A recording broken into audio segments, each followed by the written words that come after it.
Alors, au regard d'impératifs qu'implique l'avènement d'un mode de développement durable, les impératifs d'ordre environnemental, évidemment, émissions de CO2, biodiversité, la question de l'eau, mais aussi les impératifs d'ordre social qui vont bien au-delà de la lutte contre la pauvreté et de la satisfaction des besoins essentiels. Je veux parler notamment de la lutte contre les inégalités. Et je voudrais insister un peu sur ce point, alors que le développement durable est encore trop souvent synonyme d'environnement. Parvenir à un mode de développement durable implique nécessairement la définition de nouveaux modèles, d'un nouveau modèle de société, nous incitant en particulier à modifier nos logiques de production, nos modes de consommation et l'éthique de nos comportements.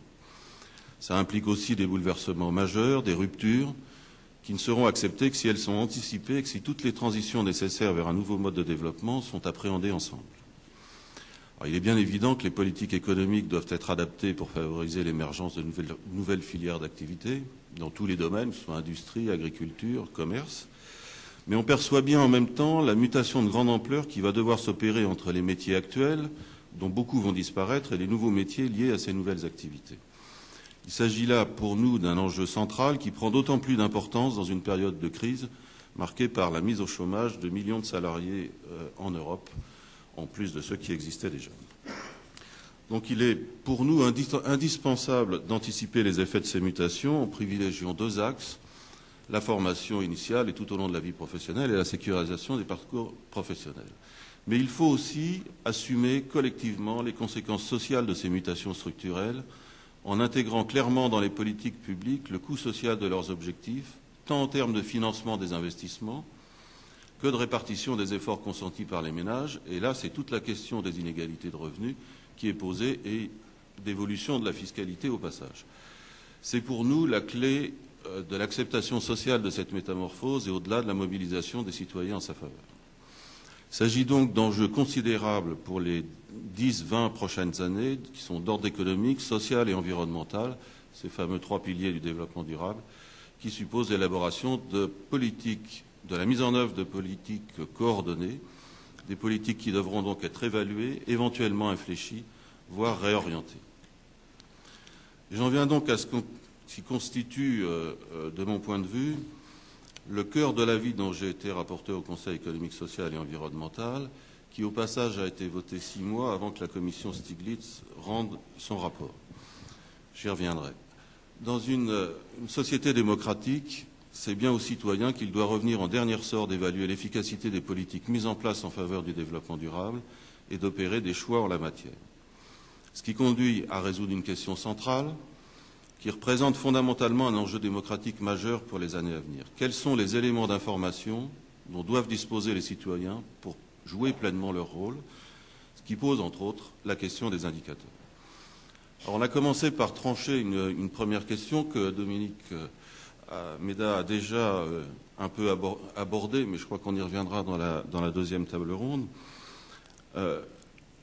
Puisque le PIB ne renseigne pas sur la problématique du développement durable, pourrait-on élaborer un autre indicateur unique qui le ferait? Alors, il y a beaucoup de chercheurs et d'institutions qui ont travaillé dans ce sens depuis de nombreuses années en produisant des indicateurs agrégés fondés sur une unité commune ou des indicateurs composites. Je pense qu'on y reviendra avec l'indice de santé sociale, mais c'est aussi le cas, par exemple, de l'IDH, qui mêle plusieurs indicateurs. Tous ces travaux ont été considérés par le Conseil économique, social et environnemental comme très intéressants. On a auditionné beaucoup de chercheurs sur cette question et on a considéré qu'ils devaient être encouragés. Mais le Conseil les a écartés à ce stade. Je rappelle qu'on répondait à une saisine gouvernementale, donc il fallait répondre maintenant et pas plus tard. On a donc écarté ce type d'indicateurs pour plusieurs raisons, qui sont la plupart d'ordre méthodologique, avec deux difficultés. Si on prend les premiers, comment on fixe un prix au social, à la biodiversité, aux déchets nucléaires par exemple, et s'agissant des seconds, comment fait-on pour s'accorder sur une pondération des indicateurs qui fasse consensus. Mais par-dessus tout, ce qui nous a conduit à les écarter, et Dominique Méda l'a abordé tout à l'heure, c'est qu'aucun de ces indicateurs ne peut prétendre envoyer toujours le bon signal aux acteurs concernés et à la population. De tels indicateurs, tout comme le PIB, peuvent s'améliorer d'année en année, tout en masquant de véritables catastrophes sociales, des atteintes irréversibles à l'environnement, et même d'ailleurs les phénomènes économiques qui nous ont menés à la crise que nous connaissons. À cette approche, nous avons donc privilégié une logique de tableau de bord constituée de plusieurs indicateurs économiques, sociaux et environnementaux, une quinzaine, en considérant que si on s'en donne les moyens, les citoyens sont parfaitement en mesure d'assimiler et de comprendre l'évolution de cet ensemble de données pour ensuite peser sur le choix des gouvernements. Ce qui suppose néanmoins de répondre à 3 défis.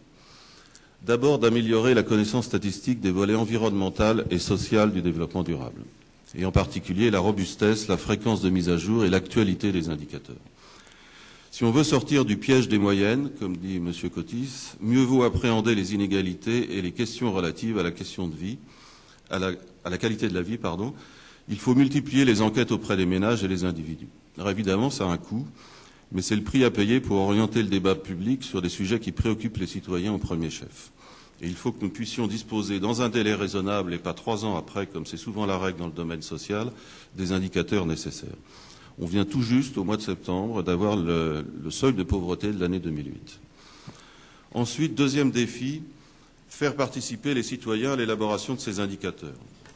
On ne peut pas durablement voir se creuser le fossé qui sépare certaines données fournies par la statistique officielle et la perception qu'en ont les ménages, par exemple en France, sur la question centrale du pouvoir d'achat. Pour combler ce fossé, il faut se donner les moyens d'une réelle coopération entre les citoyens et les statisticiens, une coopération par le biais de la société civile organisée, en l'occurrence en France les conseils économiques, sociaux et environnementaux nationaux et régionaux, mais aussi dans une confrontation directe avec les citoyens au travers de ce qu'on appelle des conférences de consensus. Nous avons ainsi recommandé de constituer des panels de personnes tirées au sort qui recevraient une courte formation et de leur soumettre ce tableau de bord d'une quinzaine d'indicateurs économiques, sociaux et environnementaux pour vérifier qu'ils sont bien en phase avec leurs attentes. Et enfin, troisième défi, que ce tableau de bord fasse l'objet d'une présentation simple et pédagogique, permettant d'en assurer la diffusion la plus large possible, pour finir par constituer, en particulier dans les médias, une référence commune des débats sur le progrès de nos sociétés. 3 défis qui s'adressent d'abord au pouvoir public en ce qu'ils supposent de dégager les moyens budgétaires et humains pour les relever. Alors où en est-on ? Eh bien, il n'est pas fréquent en France que les avis du Conseil économique, social et environnemental soient suivis des faits. Et il est surtout extrêmement rare que le Conseil soit convié à travailler à la mise en œuvre de ces recommandations. C'est pourtant ce qui s'est produit, à un détail près, j'y reviendrai, avec l'initiative prise par Jean-Louis Borloo de créer en septembre dernier une commission de concertation pour préparer la conférence nationale des indicateurs du développement durable qui est prévue par la loi Grenelle I, avec pour mission d'établir une proposition de liste d'indicateurs susceptibles de mieux mesurer les progrès accomplis au regard de la stratégie nationale de développement durable. C'est une commission qui a été placée sous l'égide du Commissariat général du développement durable, du Conseil national de l'information statistique et du Conseil économique, social et environnemental. Cette commission que j'ai présidée donc réunissait les 5 parties prenantes du Grenelle, de l'environnement, les ONG, les entreprises, les syndicats, les collectivités territoriales et l'État, bien sûr, et aussi par l'intermédiaire du Conseil national de l'information statistique et du Conseil économique, social et environnemental, des représentants de nombreuses autres sensibilités. Alors j'ai dit à un détail près, mais il est de taille. En liant les travaux de cette commission sur la définition des indicateurs à la stratégie nationale de développement durable, le ministre nous imposait 2 contraintes. L'une de temps, la loi Grenelle I précisait que les indicateurs de la stratégie devaient être adoptés avant la fin 2009. Ils seront finalement adoptés en même temps que la stratégie en juillet 2010. Et la seconde tenait au cadre imposé par la stratégie nationale de développement durable du fait de son calage sur la stratégie européenne. Les indicateurs retenus devaient donc rendre compte des résultats des politiques mises en place relativement à chacun des 9 défis de cette stratégie. Or, les 9 défis de la stratégie nationale de développement durable et de la stratégie européenne restent encore très marqués par des préoccupations environnementales. Alors, avec quelques grincements de dents parfaitement légitimes de plusieurs de ses membres, Florence Giannicatrice y reviendra peut-être, la Commission a néanmoins relevé ce défi. On a eu pratiquement 2 mois pour répondre aux sollicitations qui nous étaient proposées, avec, je crois, des résultats appréciables qui ont été présentés lors de la conférence nationale des indicateurs du développement durable le 20 janvier de cette année au Conseil économique, social et environnemental. Alors, je dis des résultats appréciables parce que les indicateurs phares de la stratégie nationale, ceux de la stratégie européenne, donc, étaient au nombre de 11 et privilégiaient, je l'ai dit, la dimension environnementale. Des indicateurs quand même parfois étonnants, comme le PIB par habitant, pour rendre compte de l'évolution de la société de la connaissance. Vous voyez qu'on n'a pas encore vu le pire quand on parle du PIB par habitant. On aura désormais 15 indicateurs avec des ajouts essentiels. Je pense en particulier, c'est pas parce que je suis ici ce soir, au taux de participation des femmes aux instances de gouvernance qui font donc partie des 15 indicateurs clés de la stratégie nationale de développement durable. Avec aussi des évolutions importantes quant à leur nature. On trouve désormais des données absolues par habitant, alors qu'elles n'étaient jusqu'ici renseignées que par rapport au PIB. Et surtout, nous avons pu obtenir du ministère que ces indicateurs relatifs aux défis de la stratégie nationale de développement durable soient accompagnés d'indicateurs de contexte.